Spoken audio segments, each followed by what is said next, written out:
Pinaghahanap ngayon ng isang kasambahay sa Pagadian City, Zamboanga del Sur matapos umanong tangayin ang mahigit 100,000 pisong halaga ng gadget, alahas at pera ng kanyang amo. Yan at iba pang maiinit na balitang probinsya hatid ni Bernadette Reyes.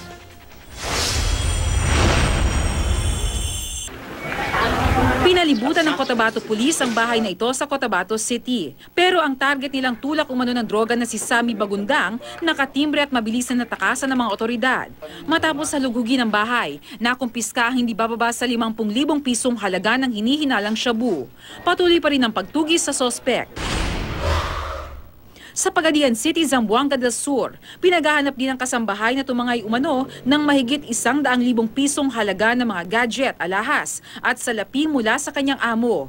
Kwento ng biktima nitong Setyembre lang daw, nagsimulang magtrabaho sa kanila ang sospek na si Gina Fe de los Santos. Napansin daw nilang mahilig sa mamahaling gamit ang sospek, pero dahil maamo at masipag, hindi na raw nila ito pinaghinalaan. Sandali lang daw nilang iniwan ang sospek sa kanilang bahay, pero pagbalik nila, wala na raw ito, pati ang ilan sa kanilang mga gamit.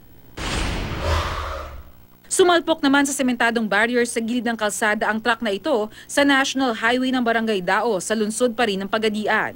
Kwento ng pahinante, galing daw sila ng bayan ng Ipil para maghatid ang pananim na goma nang biglang hindi gumana ang manibela sa gitna ng biyahe.